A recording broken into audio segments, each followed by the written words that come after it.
ꯑꯍꯥꯟꯕꯗ ꯃꯔꯨꯑꯣꯏꯕ ꯄꯥꯎ ꯄꯤꯖꯔꯤ ꯇꯣꯉꯥꯟ-ꯇꯣꯉꯥꯟꯕ ꯃꯐꯝꯁꯤꯡꯗ ꯀꯨꯀꯤ ꯃꯤꯂꯤꯇꯦꯟꯠꯅ ꯆꯤꯡꯅꯕꯁꯤꯡꯅ ꯀꯃꯥꯟꯗꯣ ꯑꯃ ꯌꯥꯎꯅ ꯃꯤꯑꯣꯏ 5 ꯅꯣꯡꯃꯩꯅ ꯀꯥꯞꯄꯗ ꯂꯩꯈꯤꯗ꯭ꯔꯦ ꯀꯌꯥ ꯑꯃ ꯁꯣꯛꯂꯦ ꯌꯨꯝ ꯀꯌꯥ ꯃꯩ ꯊꯥꯈ꯭ꯔꯦ ꯍꯧꯖꯤꯛꯁꯨ ꯃꯐꯝ ꯀꯌꯥꯗ ꯁꯦꯀ꯭ꯌꯨꯔꯤꯇꯤ ꯐꯣꯔꯁꯅ ꯅꯣꯡꯃꯩ ꯀꯥꯞꯅꯔꯤ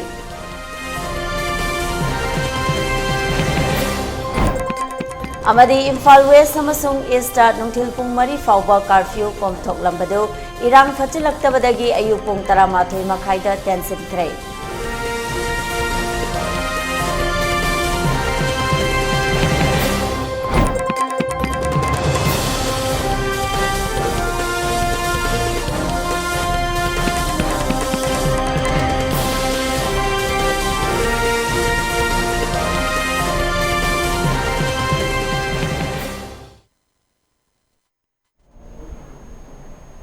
मैम खुरमजरी इलेक्टिव मनपुरी पाव मियें ताबीबसिंगबु विजयता खांगेंबमना तरामना ओक्चरे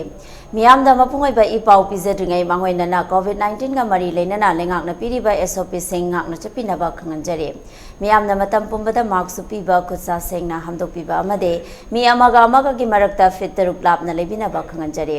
मसिदस नतना कोविड-19 गी वैक्सीन सेंग मतम चाना कापथोपिदुना लाइसत असिबु लांथेंगनाबदा अदोम अदोम सु थोक्तांग लोबियु हाइना इलेक्टिव गी माइकेदेगे मियामदा अपील तौजरे हौजिक मपुंगैबा पाव मियामदा संदोकना पिजरे हौजिक ओइदिबा मणिपुर गी फिबम असिदा सेंटर दगे पेरा मिलिटरी फोर्स कया थाजिलक्लबसु इरांग नेमथब लेप्त्रे ngarang ahing nongyai matungdagi ngasi faubada tongan ba mafam singda khulai matik chana paiba kuki militant singna nongmaina kapada commando ama yauna miyoi manga lekhidre kaya amana asok apan nangkhre yum kaya amana mai thakre ngarang numidang nongalamdaida Bishnupur district ke manung chanba subnuda tainaba napata khusu khulai matik chana पाइबा Kuki militant सिंह चिंगदगी कुमथारक्तुना मफम अदुगे मियाम तानथोक्तुना युम मई थाबदा नतना मियोय अहुम नोंमैना कापदा लेखिद्रे अतोप मफम अमदना मणिपुर पुलिस कमांडोगा खुद थोकनाबदा कमांडो अमा लेखिद्रे खरना सोखरे हाइरि थौदोकसिंगी मतांगदा हकथेंगना थेंगना होबा मियोय अमना फोंदोरकपा वाफम हौलिसे तौरिबा फिबमसे अराउंड कहीं मतुंगा पुंग अमा अदाई मतम टाइमिंग दिजनेबको असाई मसी हेंगिया असी हेंगी टाइमिंग दिजा कोई सुगुनुगी तोय नवांग माइ तारे असी सुमना तने लेबि बिशेंपुर डिस्ट्रिक्ट नेबो अखोय नौ लेना कासिंग डिस्ट्रिक्ट नेबको सोमगी बिशेंपुर डिस्ट्रिक्ट सिदा मै अखोयगी कुकी खुनगा ताइनाबो खुननेबो मैजा नापत कवेबको हाइबा कनोजिदा मागे मनिंग आइ तारे खुनजिगे मनिंग दा लबु आतनेबो लमांग आतनेबो अदु लबुकी परेंग जिगे मतुंगा मुका कुकी खुनताबनेबो अदुगी लबुकी कुंदारागा कुकी कामु वेजे एके ऑटोमेटिक कनो मुझे गनगे लोय पाय कुंदारागा कनो दा ब्रेन का तो कोनेबो लो पुलप से pull-up होइना pull-up automatic gown pull-up खाथोरागा अखोय समना कने डिफेंस तो वेजे कामु वेजिदि खुला याव डिफेंस तो वना तमनिना डिफेंस तो वंग अमैदबि मोजि सेन थोरा कोनेबो कनो लालागा तुवेन ला थोरागा तुवेन ला थो चेलप मतमजिदा नि दा संदि नि ग्राम बे उद्रमिना युमैदा थाला कोनेबो around kanodi 100 में आदि कोई नहीं कम एक की हाई वन ड्रेव कोई या more than 80 plus की जल्ला इरानी 100 मक छूट रहा जो अदु का हौजे भी तो इसे अजमाइनिंग नमई का पकोदा मिटा मोम सी रे कनो जल्ला थोड़ा तो नमाउ तो नंगाउ दबा था नंगाउ दबा की हौजे मिटा मोम सी रे तुम ना कंजिया अदि उनका कोई सुगुनु एरिया की वही ना सुगुनु पमांग का है ना मा लेरी बा कोई सुगुनु एरिया मनुंग जिता सीधा जो यूं युमानी ओ मै थाबा हौरेबको अदुसु अखोयगी कुकी खितंग नंगा बाय तारे अदुना अदुदसु युमै थाबा हौजलेबो अदु हौजिसे यकन केनो तोबिदा अखोयगी सुगुनु यौद्रिङै मना खातारे सुगुनु मनिंग जो ओरगा सुगुनुगी बदा यौद्रिङै मरछि लांथिंगिरे साइनम लैरि दजो मुकमोय जे फ्लाइ पाइबा कामुना मोय अदु राउंड क्वेश्चन लेरगा अदुदा अतत औ नि अदुदा सप्पा केनो तो मै कापेना होई नि अनि जो सोएबो मिसम अनि जो प्लस कमांडो जो अनि सोए कमांडो मा सिरे होई अमा सोले होले प्रॉब्लम जे होई पावे दि सी लेरि तोजे अतुका कनोगी लम की अतोप ले भाई तारे लमिनो इलाका पुकी अबिगे अतोप सुम मतलब का के लेरि गो लमगे में आजिन अकोई अकाउंट रेफरंस लापजे सेंट्रल के army लापजे लापना वायना लबीदा थोग thing Hibi pause fungi तवस अतोप खुंदगी लेगो पांगनताबी अबि पांगनताबी चाइरेल सो पांगनताबी चाइरेल सोना कंदगी ꯑꯩꯈꯣꯏ ꯁꯤꯚꯤꯂꯤꯌꯟ ꯀꯥꯡꯕꯨꯁꯤꯁꯨ ꯁꯨꯒꯨꯝꯕꯔꯣꯝꯗ ꯊꯣꯝꯖꯤꯜꯂꯛꯑꯦꯕ ꯁꯨꯒꯨꯝꯕꯔꯣꯝꯗ ꯊꯣꯝꯖꯤꯜꯂꯒ ꯁꯨꯒꯨꯝꯕꯗꯨꯒꯤ ꯀꯩꯀꯩ ꯇꯧꯕ ꯌꯥꯒꯦ ꯗꯤꯐꯦꯛꯇꯤꯚ ꯀꯃꯥꯏꯅ ꯇꯧꯕ ꯌꯥꯒꯦ ꯑꯗꯣ ꯃꯣꯏꯅ ꯂꯥꯛꯑꯒ ꯍꯧꯖꯤꯛ ꯐꯥꯎꯒꯤ ꯑꯗꯨꯃꯥꯏꯅ ꯇꯧꯋꯤ ꯇꯝꯃꯒꯅ ꯃꯥꯁꯦ ꯐꯖꯅ ꯑꯥꯏꯗꯦꯟꯇꯤꯐꯥꯏꯗꯤ ꯍꯧꯖꯤꯛ ꯇꯧꯕ ꯉꯝꯗ꯭ꯔꯤꯕꯀꯣ ꯁꯤꯔꯤꯁꯦ ꯀꯃꯥꯏꯅ ꯀꯩꯅꯣ ꯇꯧꯔꯤꯅꯣ ꯍꯥꯏꯕ ꯃꯤꯁꯦ ꯀꯩꯅꯣꯁꯦ ꯅꯍꯥ ꯑꯅꯤ ꯌꯥꯎꯔꯦ ꯑꯗꯒꯤ ꯌꯥꯝ ꯀꯟꯅ ꯑꯍꯟ ꯅꯠꯇ꯭ꯔꯤꯕ ꯑꯃꯒ ꯃꯤ ꯃꯔꯤ ꯑꯩꯈꯣꯏ ꯁꯨꯝ ꯅꯥꯀꯟꯗ ꯁꯤꯔꯤꯁꯤꯅ ꯍꯧꯖꯤꯛ ꯐꯥꯎꯒꯤ ꯑꯣꯏꯅꯗꯤ ꯁꯤ ꯂꯩꯌꯦꯕ ꯁꯤꯆꯨꯋꯦꯁꯟꯁꯦ ꯁꯨꯃꯥꯏꯅ ꯍꯣꯔꯦꯟ ꯅꯨꯃꯤꯗꯥꯡꯁꯨ ꯊꯣꯛꯂꯛꯄ ꯌꯥꯕꯒꯤ ꯆꯥꯟꯁ ꯌꯥꯝꯅ ꯋꯥꯡꯅ ꯂꯩ ꯑꯗꯨꯅ ꯑꯩꯈꯣꯏꯒꯤ ꯄꯨꯂꯤꯁ ꯀꯥꯡꯕꯨꯗ ꯑꯣꯏꯔꯒꯁꯨ ꯑꯍꯦꯟꯕ ꯐꯣꯔꯁ ꯈꯔ ꯂꯥꯛꯑꯒ ꯉꯥꯛꯄꯤꯔꯗꯤꯅ ꯑꯗꯨꯃꯥꯏꯅ ꯑꯄꯥꯝꯕ ꯂꯩꯅꯔꯤ ꯇꯥꯃꯣ ꯍꯧꯖꯤꯛꯀꯤ ꯑꯗꯨ ꯈ꯭ꯋꯥꯏ ꯄꯥꯝꯗꯕ ꯍꯥꯏꯔꯒꯅ ꯑꯦꯌꯥꯔ ꯀꯥꯡꯕꯨꯒꯨꯝꯕ ꯂꯥꯛꯄꯁꯤꯅꯗꯤ ꯃꯤꯌꯥꯝꯅ ꯄꯥꯝꯗ꯭ꯔꯦ ꯃꯣꯏꯗꯤ ꯑꯩꯈꯣꯏ ꯀꯟꯕꯤꯕ ꯂꯥꯛꯄ ꯅꯠꯇ꯭ꯔꯦꯅ ꯂꯣꯏꯅ ꯃꯌꯥꯝꯅ ꯈꯟꯅꯔꯦꯕ ꯇꯧꯕꯕꯨꯗꯤ ꯑꯗꯨꯅ ꯌꯥꯔꯒꯗꯤ ꯏꯁꯇꯦꯠ ꯐꯣꯔꯁ ꯀꯥꯡꯕꯨꯈꯩ ꯑꯇꯣꯞꯄꯗ ꯂꯩꯔꯤꯕ ꯑꯩꯈꯣꯏꯒꯤ ꯈꯤꯇꯪ ꯁꯥꯐꯕ ꯁꯦꯐ ꯑꯣꯏꯕ ꯖꯒꯥꯗꯒꯤ ꯃꯁꯤꯡ ꯈꯔ ꯌꯨꯅꯤꯠ ꯈꯔ ꯊꯥꯗꯣꯛꯄꯤꯔꯛꯑꯒ ꯁꯣꯝꯗ ꯑꯣꯏꯅ ꯗꯤꯐꯦꯟꯁꯤꯞ ꯇꯧꯍꯟꯕꯒꯤ ꯑꯄꯥꯝꯕꯁꯨ ꯃꯌꯥꯝ ꯑꯗꯨꯝ ꯂꯩꯔꯤ ꯇꯧꯅꯗꯣꯏꯗ ꯅꯥꯀꯜ ꯑꯃꯔꯣꯝꯗ ꯐꯌꯦꯡꯗ ꯈꯨꯠꯂꯥꯏ ꯃꯇꯤꯛ ꯆꯥꯅ ꯄꯥꯏꯕ ꯀꯨꯀꯤ ꯃꯤꯂꯤꯇꯦꯟꯠꯁꯤꯡꯅ ꯀꯨꯝꯊꯔꯛꯇꯨꯅ ꯃꯐꯝ ꯑꯗꯨꯗ ꯂꯩꯕ ꯌꯨꯝ ꯀꯌꯥ ꯃꯩ ꯊꯥꯈ꯭ꯔꯦ ꯂꯣꯏꯅꯅ ꯅꯣꯡꯃꯩ ꯀꯥꯞꯂꯛꯄꯗꯒꯤ ꯃꯐꯝ ꯑꯗꯨꯗ ꯂꯩꯕ ꯈꯨꯟꯖꯥ ꯑꯃ ꯁꯤꯔꯦ ꯑꯃꯅ ꯁꯣꯛꯂꯦ ꯊꯧꯗꯣꯛꯇ ꯂꯩꯈꯤꯗ꯭ꯔꯕ ꯃꯤꯑꯣꯏ ꯑꯗꯨꯗꯤ ꯑꯉꯣꯝ ꯕꯁꯟꯇ ꯆꯍꯤ 30ꯅꯤ ꯁꯣꯛꯂꯕ ꯃꯤꯑꯣꯏ ꯑꯗꯨꯅ ꯄ꯭ꯔꯦꯝꯖꯤꯠ ꯀꯧꯏ ꯍꯥꯏꯔꯤ ꯍꯧꯖꯤꯛ ꯃꯐꯝ ꯑꯗꯨꯗ ꯁꯦꯀ꯭ꯌꯨꯔꯤꯇꯤ ꯐꯣꯔꯁꯅ ꯅꯣꯡꯃꯩ ꯀꯥꯞꯅꯔꯤ ꯍꯥꯏꯔꯤ ꯊꯧꯗꯣꯛ ꯑꯁꯤꯒꯤ ꯃꯇꯥꯡꯗ ꯈꯨꯟꯖꯥ ꯑꯃꯅ ꯐꯣꯡꯗꯣꯔꯛꯄ ꯋꯥꯐꯝ ꯀꯌꯥ ꯌꯦꯡꯃꯤꯟꯅꯁꯤ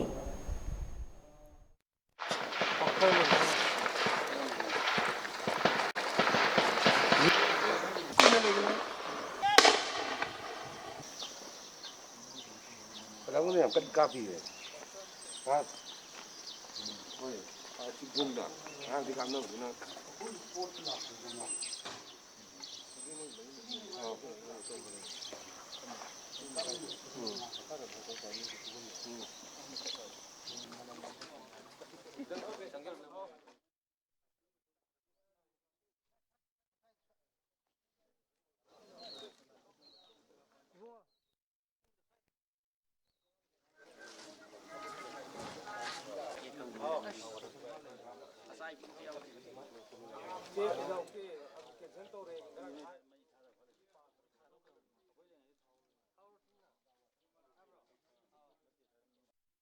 ꯑꯩꯈꯣꯏꯒꯤ ꯁꯤꯡꯗꯥ ꯀꯗꯥꯡ ꯄꯥꯔꯠ 1 ꯁꯤꯗ ꯑꯩꯈꯣꯏ ꯀꯨꯀꯤ ꯃꯤꯂꯤꯇꯦꯟꯠꯁꯤꯡꯅ ꯑꯩꯈꯣꯏꯒꯤ ꯃꯩꯇꯩ ꯀꯝꯃ꯭ꯌꯨꯅꯤꯇꯤ ꯇꯥꯕ ꯁꯤꯡꯗꯥ ꯀꯗꯥꯡ ꯄꯥꯔꯠ 1 ꯑꯁꯤꯗ ꯉꯁꯤꯒꯤ ꯑꯍꯤꯡ ꯅꯣꯡꯌꯥꯏ ꯄꯨꯡ 12:19 ꯆꯠꯄ ꯃꯇꯝꯁꯤꯗ ꯑꯩꯈꯣꯏꯒꯤ ꯃꯇꯝꯁꯤꯗ ꯆꯞ ꯃꯥꯟꯅꯅ ꯃꯐꯝ ꯑꯅꯤꯗ ꯑꯩꯈꯣꯏꯒꯤ ꯑꯋꯥꯡꯗ ꯑꯃ ꯃꯈꯥꯗ ꯑꯃ ꯃꯐꯝ ꯑꯅꯤꯁꯤ ꯆꯞ ꯃꯥꯟꯅꯅ ꯑꯩꯈꯣꯏ ꯅꯣꯡꯃꯩꯁꯤ ꯀꯥꯞꯂꯛꯄꯗꯒꯤ ꯉꯁꯤꯁꯤ ꯊꯧꯗꯣꯛ ꯌꯥꯝꯅ ꯂꯥꯏꯕꯛ ꯊꯤꯕ ꯊꯧꯗꯣꯛ ꯑꯃ ꯊꯣꯛꯈꯤ ꯑꯗꯣ ꯍꯥꯏꯔꯤꯕ ꯊꯧꯗꯣꯛ ꯊꯣꯛꯄꯁꯤ ꯀꯃꯥꯏꯅ ꯇꯧꯅ ꯊꯣꯛꯈꯤꯒꯦ ꯍꯥꯏꯕꯗ ꯉꯔꯥꯡꯁꯤ ꯑꯩꯈꯣꯏꯒꯤ ꯂꯩꯔꯤꯕ 7MRꯒꯤ ꯂꯩꯔꯤꯕ ꯄꯣꯁꯁꯤ ꯑꯩꯈꯣꯏꯒꯤ 22ARꯅ ꯃꯣꯏꯅ ꯗꯤꯄ꯭ꯂꯣꯏ ꯇꯧꯅꯕ ꯌꯥꯝ ꯀꯟꯅ ꯍꯣꯠꯅꯕ ꯑꯗꯨꯗꯤ ꯑꯩꯈꯣꯏ ꯂꯩꯔꯤꯕ ꯄ꯭ꯔꯖꯥꯁꯤꯡꯁꯤꯅ ꯁꯤꯒꯤ ꯀꯩꯅꯣꯁꯤ ꯃꯐꯝꯁꯤꯗꯤ ꯑꯁꯥꯝ ꯔꯥꯏꯐꯜ ꯂꯩꯕ ꯌꯥꯔꯣꯏ ꯍꯥꯏꯕꯗꯒꯤ ꯃꯈꯣꯏꯁꯤ ꯂꯩꯅꯕ ꯍꯣꯠꯅꯕꯁꯤꯗ ꯑꯩꯈꯣꯏꯒꯤ ꯍꯧꯈꯤꯕ ꯇꯥꯡ 5ꯗ ꯌꯨꯝ ꯃꯩ ꯆꯥꯛꯈꯤꯕ ꯁꯤꯡꯗꯥ ꯀꯨꯀꯤꯒꯤ ꯖꯒꯥꯁꯤꯗ ꯑꯁꯥꯝ ꯔꯥꯏꯐꯜ ꯑꯣꯏꯅ ꯑꯃꯨꯛꯁꯨ ꯗꯤꯄ꯭ꯂꯣꯏ ꯇꯧꯖꯔꯛꯄ ꯗꯤꯄ꯭ꯂꯣꯏ ꯇꯧꯔꯤꯕ ꯑꯁꯥꯝ ꯔꯥꯏꯐꯜꯁꯤ 22ARꯒꯤ ꯁꯤꯒꯤ ꯁꯤꯡꯗꯥ ꯀꯩꯅꯣꯒꯤ ꯀꯥꯡꯆꯨ ꯋꯥꯇꯔ ꯁꯄ꯭ꯂꯥꯏꯗ ꯂꯩꯕ ꯀꯩꯅꯣꯁꯤꯅꯤ 22ARꯁꯤꯅꯤ ꯃꯁꯤ ꯑꯩꯈꯣꯏꯅ ꯃꯣꯏꯁꯤ ꯑꯩꯈꯣꯏꯅ ꯊꯥꯖꯕꯁꯦ ꯑꯝꯇ ꯂꯩꯇꯕ ꯉꯔꯥꯡꯃꯛꯇꯁꯨ ꯈꯔ ꯉꯪꯅꯕ ꯑꯗꯨ ꯑꯣꯅꯔꯦꯕꯜ MLA ꯂꯝꯁꯥꯡꯒꯤ ꯑꯪꯀꯜ ꯔꯥꯖꯦꯅꯁꯨ ꯂꯥꯛꯑꯒ ꯅꯣꯏ ꯁꯨꯃꯥꯏꯅ ꯂꯩꯕ ꯌꯥꯔꯣꯏ ꯈꯣꯠꯄ ꯍꯥꯏꯕꯁꯨ ꯑꯗꯨꯝ ꯍꯥꯏꯔꯝꯕꯅꯤ ꯑꯗꯨꯕꯨ ꯃꯁꯤ ꯁꯨꯃꯥꯏꯅ ꯂꯩꯁꯜꯂꯛꯄꯁꯤꯅ ꯃꯔꯝ ꯑꯣꯏꯔꯒ ꯉꯁꯤ ꯅꯣꯡꯉꯥꯜꯂꯝꯗꯥꯏꯒꯤ ꯄꯨꯡ 12:19 ꯁ꯭ꯋꯥꯏꯁꯤꯗ ꯃꯈꯣꯏꯒꯤ ꯂꯩꯔꯤꯕ ꯖꯒꯥ ꯉꯔꯥꯡ ꯃꯣꯏꯅ ꯅꯝꯐꯨꯗ ꯂꯩꯈꯤꯕ ꯖꯒꯥ 22ARꯒꯤ ꯄꯣꯁ ꯂꯩꯔꯤꯕ ꯑꯩꯈꯣꯏꯒꯤ ꯗꯤꯄ꯭ꯂꯣꯏ ꯇꯧꯔꯛꯄ ꯑꯅꯧꯕ ꯖꯒꯥꯁꯤꯗꯒꯤ ꯊꯣꯛꯂꯛꯈꯤꯕ ꯑꯍꯥꯟꯕ ꯅꯣꯡꯃꯩ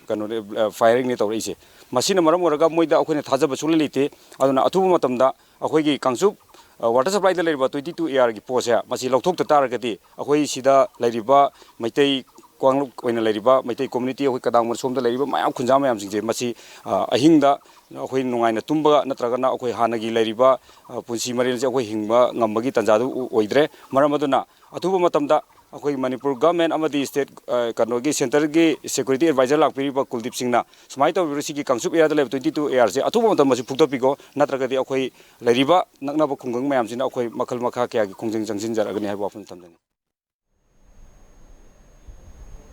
ꯑꯃꯔꯣꯝꯗ ꯀꯗꯥꯡꯋꯥꯟꯗ ꯅꯣꯡꯃꯩ ꯀꯥꯞꯅꯕꯗ ꯑꯁꯥꯝ ꯔꯥꯏꯐꯜꯁꯅ ꯀꯨꯀꯤ ꯃꯤꯂꯤꯇꯦꯟꯠꯁꯤꯡꯒ ꯃꯥꯟꯅꯔꯒ ꯃꯩꯇꯩ ꯈꯨꯜꯗ ꯅꯣꯡꯃꯩ ꯀꯥꯞꯁꯤꯜꯂꯤ ꯍꯥꯏꯕꯗꯒꯤ ꯂꯝꯗꯝ ꯑꯗꯣꯝꯒꯤ ꯃꯤꯌꯥꯝꯅ ꯑꯥꯔꯃꯤ ꯀꯌꯥ ꯒꯥꯔꯤꯁꯤꯡ चंगहनखिद्रे मफम अदुदसु कुकी मिलिटेंट सिंगना नोंगै काबलकपदा पानबदगी खुंजा अमा सोकले सोकलबा मियोय अदुदी हुइरेम हेमचंद्र चही कुंतरुक अपोकपा सरत लाइरेन सजिकतगिने महाउ रिम्स हॉस्पिटल दा पुखतुना लाइकन्नख्रे हाइरि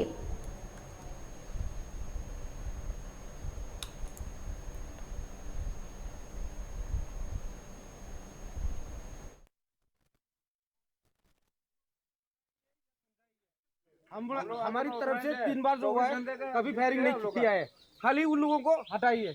बस। कुकी मिलिटेंट यहाँ में आना नहीं चाहिए। कितनी बार बोला है सर मैंने आपको। एक बार कुकी मिलिटेंट को आप लोग संभालिए, यहाँ में कभी फायरिंग नहीं होगा। कुकी मिलिटेंट आप लोग संभाल नहीं पा रहा है तो हट जाइए आप लोग। हम लोग जो भी फोर्स कर पाएगा हम लोग करके यहाँ में रख देगा। हम लोग उस जगह तक भी नहीं जाता है। वो लोग कुकी मिलिटेंट को हटा नहीं पा रहा है तो आप लोग हट जाइए। जो काम करने वाला जो फोर्स है जैसे भी है हमारा मणिपुर राइफल वगैरह भी है, कोई भी रख देगा। आप लोग नहीं कर पा रहे तो हट जाइए। वो एरिया सोच के आप लोग हट जाइए बस। इतना कॉन्वेस्ट नहीं चाहिए हमको। गांव तक नजदीक तक आ गया, फायरिंग करने लगा। नाकलमरोमदा ngarang langolda hana community amana leiramba hana mai thakraba yumsing kuki lalhoba sing khara amuk laklaga thadoklamle haire manipur fire service ki kangbuna matam chana di kalhore haire mafam aduda leiramba miyoi singna sigumba thaong chatharakpa asi nungaite ngaihak saunaba leikhrabasu hana gum ingna chikna legadaba ngaihak leitana chaksak thinbasi aphaba khongthang nate haire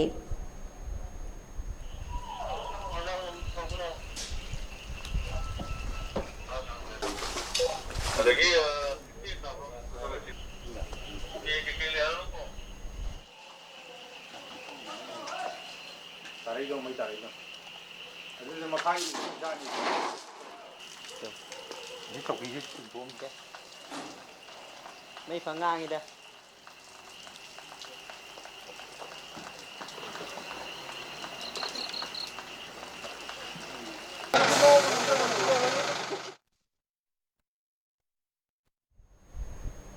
Jairaksidha hojik oirakliba phibam asi yenglaga Imphal East amasung West ta curfew matam nungthil pung 3 fauba oirambadu pung 12 makhai fauba tension khre district ani asida pamdaba thongdok thoktana ba police ki kangbuna security gi akanba checksin thorang lokhat khre kaithel amasung dukan hanglingai da miyamna chana thakna ba amade nongmada changdaba yadraba pochai sing leisinake Bishnupur district ki oinasu hana nungthil pung 2 fauba curfew komthok lambadu irang asina maram oiraga numit yungba pung 12 fauba tension ke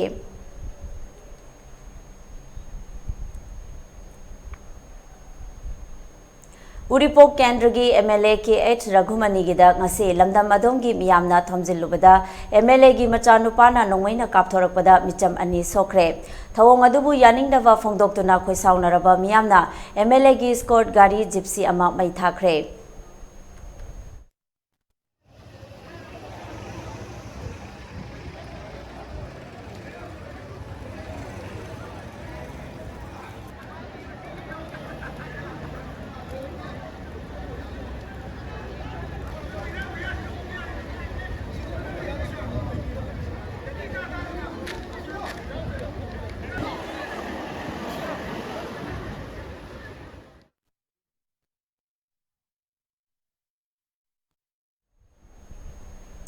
Amaromda yamlaba miyamna thomjinduna MLA gi yumda thomjinbaga loinana gari amadi malchang kaya amang ata thoonkhre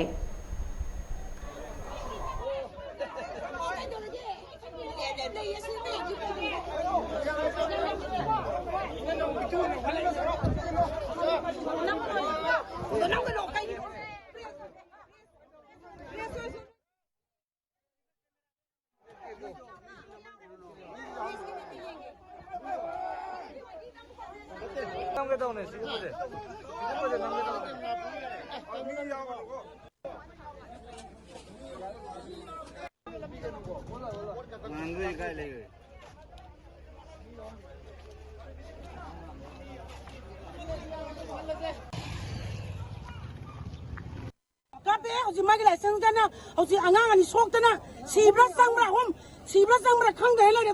amaka ne ma uri boga Raghumani ya emile se sangira no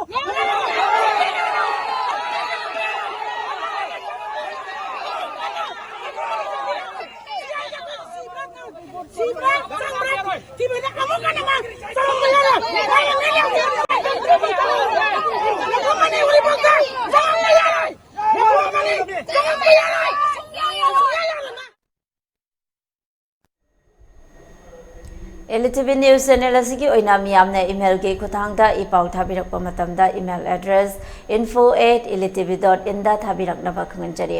मसिदस नतना eltv दा इपाउ फाउनबगी ओइना phone number 9402890982 दा इपाउ फाउबिरकनबा खंगनजरे मियामनसु eltv के YouTube channel Facebook page Instagram अमदि Twitter दसु follow तौबिनबा खंगनजरे लोइसलपदा मरुइबा पाउ अमन पिजरी तोंगान तोंगान बा मफम सिंगदा cookie militant नि चिंगनाबा सिंगना commando अमा यावना मियोय मंगा नोंमैना कापदा लेखिद्रे कया अमा सोकले युंग कया मै थाख्रे हौजिकसु मफम कयादा सिक्युरिटी फोर्स का नोंमै कापनरे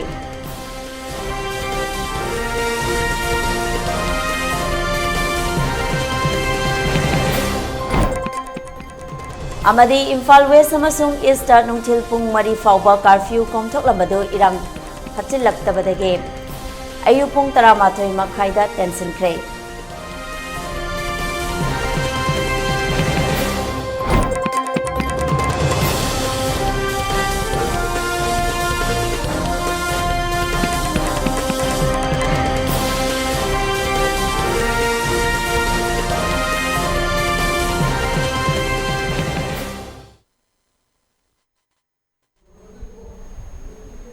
हुजिके ओइनदि eltv ना पिजाबा पुंगानी के पाउ लोइजरे मियंग ताबिरिबा सिंबो अमुकना खुरुमजरी।